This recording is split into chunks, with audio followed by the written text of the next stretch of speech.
Hey guys, Sean here. I just want to do a review on the Legacy Ninja Megazord. Kind of ghetto, but my media room kind of got taken when I had a baby. So now I'm doing it on the floor on a chest. Cool. So anyways, I want to start by saying that the Megazord itself is really nicely crafted. No stickers. It's I wouldn't say hand painted, but it is painted. It's crafted. Everything has its nice little grooves and nooks that show accurate. What I'm going to do is I'm going to go by each Zord. I'm going to tell you the things that I like about it, the things I don't like about it, the issues that I see with the Zord. I'm going to show a comparison. Not with the other Ninja Megazord, but I'm going to show an actual comparison with the other Legacy Zords, i.e. the Megazord and Thunder Megazord, to show the craftsmanship in this thing. Okay, there might be a lot of you guys that don't agree with what I say, and that's cool. That's what the comment section's for. And give me your feedback. Hopefully I'll have my media room back up and running before too long. Cool, so first thing I'm going to do is I'm going to start with the simplest, which is going to be the Crane Zord. Let's take a look at her. Video quality is not the best. Again, I'm using a phone instead of my normal 1080 webcam. But this is red instead of pink, which is so accurate. If you look, her eyes are, it has the black eye line with like the eyelashes. The centerpiece is not a sticker. Again, it's painted. It has the gray, I guess, like turbine looking things, which were white on the both the Bandai of Japan and Bandai of America Ninja Zords. So that's pretty cool. It has the, I guess you would call them tokens, right here, and on the bottom where the head would be. So this one, well crafted. I don't have any complaints about this whatsoever. I think they did a great job. Next, I'm going to go with my other, and I'm actually going to go with what has the most articulation and what doesn't. Starting with the Crane, obviously doesn't have much articulation. The wings will go in to form the head can move, the neck can move. That's about it. Now the Bear, very blocky like the last one. A lot of difference though. Again, painted, not sticker. I guess with the metal pipe, I don't know what you'd really call this thing. It is removable, so you can remove it, put it under the jaw if you want to, which is a pain sometimes. So I like it in the mouth. That sounds dirty. I like to keep the, man, if I say pipe in the mouth, you guys are going to rag me. I like to keep this in the mouth, but you can move it. The fingernails or claws are painted gold. The only articulation with this thing is the feet, the back legs move, and the mouth moves. Okay, that's about it. But before I throw this thing into Megazord mode, I want to just go ahead and shove this back into its mouth, like so. The teeth are actually painted. Sorry, my dog's in here. Go, Sully. Goodbye. The teeth are painted gray. So everything's pretty show accurate with this. The one thing the complaint, I don't expect this thing to be fully articulated, okay? It's just a chest piece. But the complaint that I have is I personally do not like the pegs, okay? I think the pegs are kind of cheesy for what, we would consider a high dollar collector's item. But of course they used to build a Zord, so with the build a Zord, they used the pegs. Not my fave. Moving on, I'm going to go to the Wolf. This might be one of my favorite of the Zords. Die-cast metal, okay? everything's just a slick metal look to it, right? Even though it's plastic, the tail is really slick. The mouth is really slick. The eyes are painted really nicely. It has, you know, the jaws move. Now, what I really like about this is his elbow joints do move, and his back paws move as well. Okay, so it's got a little bit more articulation than the first. So this is actually probably one of my favorite. Going to the next, I'm going to use a frog. The Frog Zord is awesome.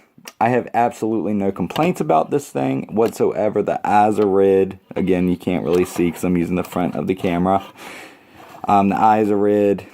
It's color accurate. It's show accurate. On the bottom, there's like little pads to help it, I guess, grip, which I thought was a real nice feature. It's got more of a metal look. The feet feel die cast right here. So this is where the die cast is on the frog. And the feet right here die cast. Now, if we take the frog, oh, I want to show you this too. What's awesome is the mouth opens. So you could put like, make something to look like a tongue or whatever. So I thought that was really awesome. If we turn it over, you see that this is actually painted. It's rose from the actual plastic. I hate BOJ stuff. I mean, I'm sorry, BOA stuff with the lightning bolts. It's just it's completely not show accurate whatsoever. But this is great. Frog does have massive articulation. The hands move, the arms move, the legs move, the feet move, his torso moves. So I think this thing is just fantastic. Now, I'm going to cover the Ninja Falcon Zord for the simple fact that I haven't covered it yet. And it is part of the Megazord. But what I am going to start with is the ape. I love it and I hate it. The things that I love about it are the color of it, the craftsmanship of the face. See if I can get the face in there, which you can't really see again, it's shit video. Craftsmanship of the face. The legs come apart, which is a great thing. It's not the blocky arms. The fists rotate, the elbow joint rotates, the shoulder rotates. The swords are just amazing. They clip together. You can use them apart, or you can take them and sheath them on his back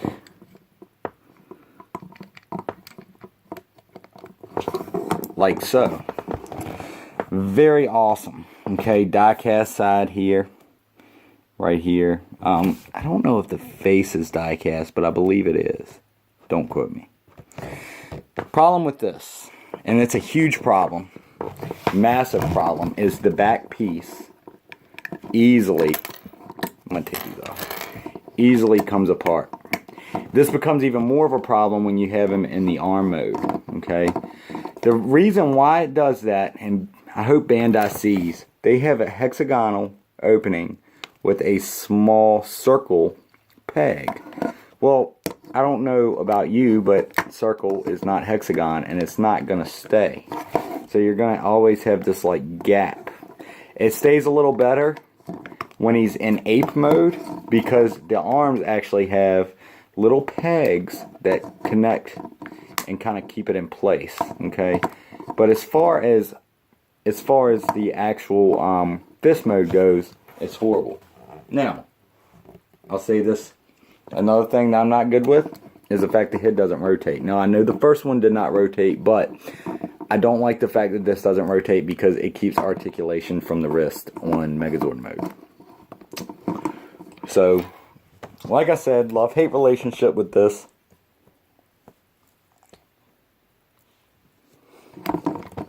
I think they could have done a lot better job.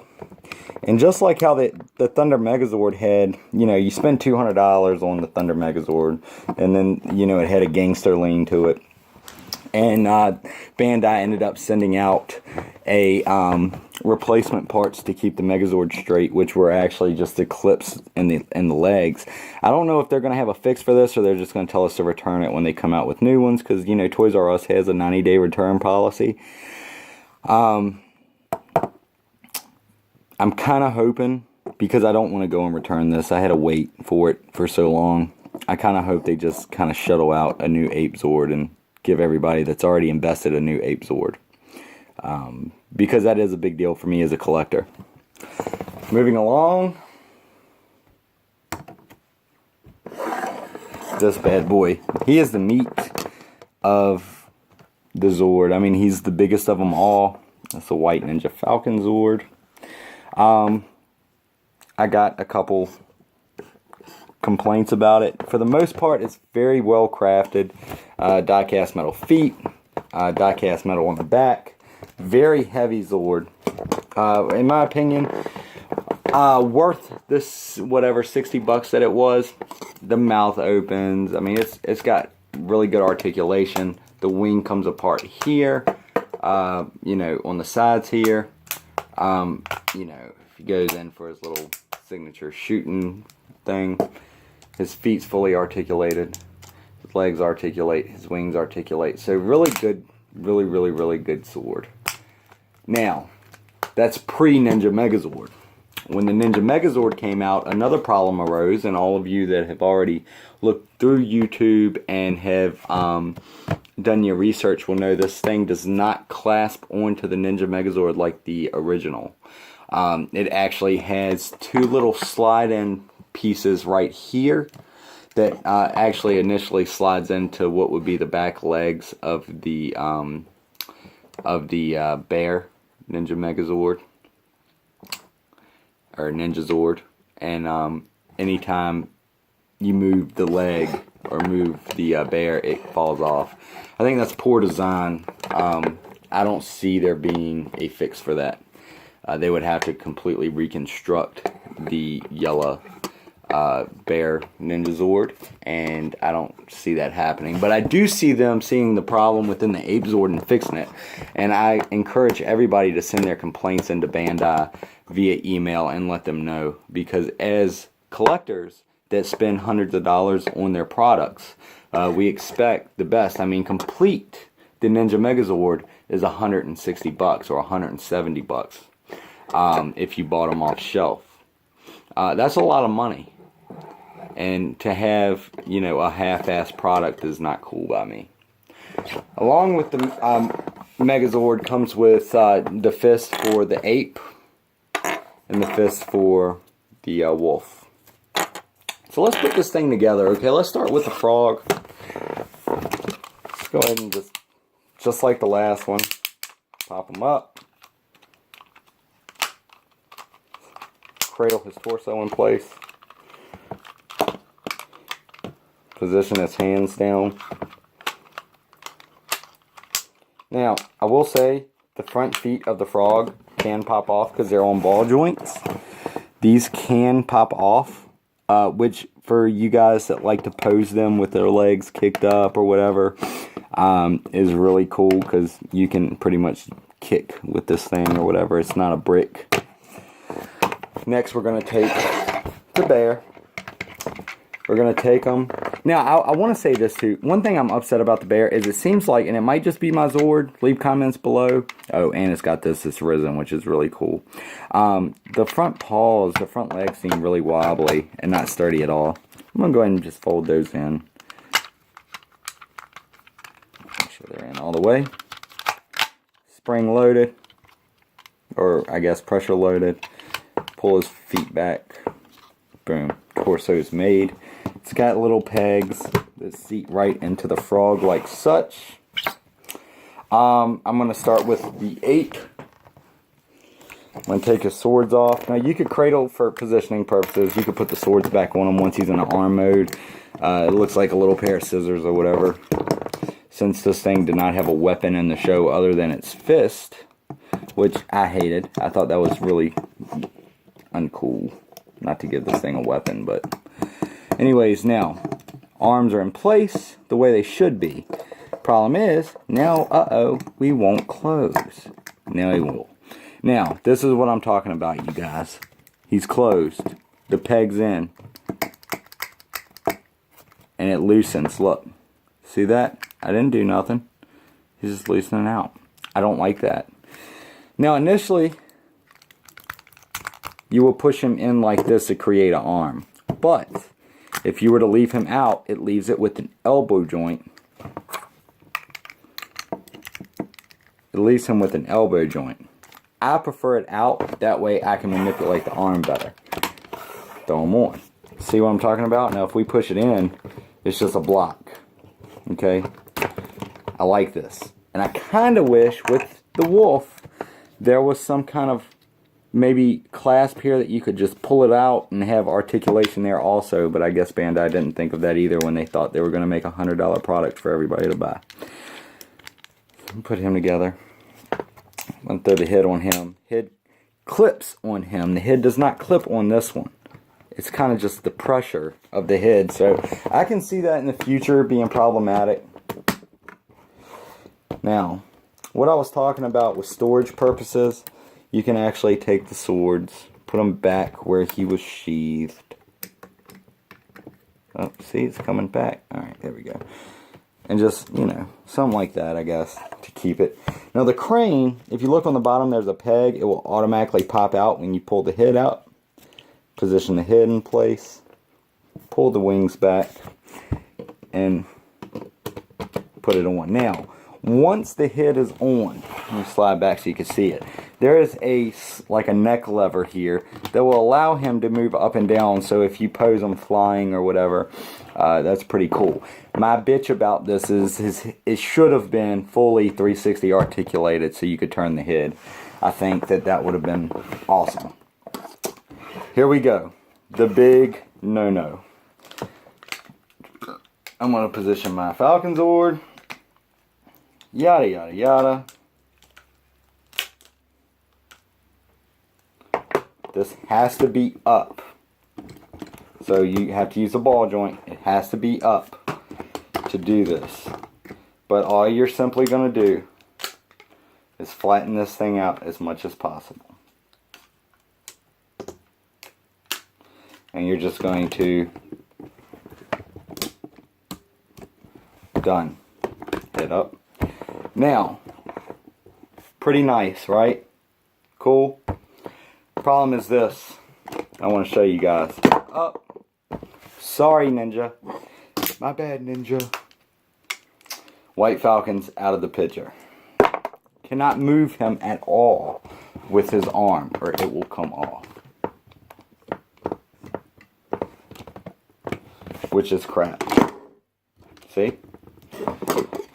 So, all you hardcore fans like me that collect, this ain't going to stop you from getting the Zord. It didn't stop me, and I already knew that the problem was going to be there when I got the Zord. I did not expect the arm to be a problem. I did expect this to be a problem. But still, you know, in regards to the little issues, these aren't toys that usually we play with. These are toys that we put up. They're a nostalgia fix. They're something that we grew up on usually, and we've been collecting since we were kids. So, you know, usually these go away somewhere to where we just, you know, look at them or showcase them. So, you know, maybe that was what was in their mind when they created this thing. But at the end of the day, when you spend $160 on a product, you expect that product to be fully functional. You expect it to be able to play as if it was still a toy. You expect this to be 20 times better, in which it is in some cases, but there's cases that it's not, i.e. the Falcon connected to it and the arm not clasping properly. I mean, they got engineers that create these toys, and how do you not know a small circle peg isn't going to fit secure into a hexagonal shape opening? That just doesn't make sense to me. But all in all, I do love this Zord. This was actually one of my favorites in the toy line. Actually, one of my favorites in Power Rangers altogether. I loved the Ninjetti thing. I loved it all. Now, I want to kind of showcase this.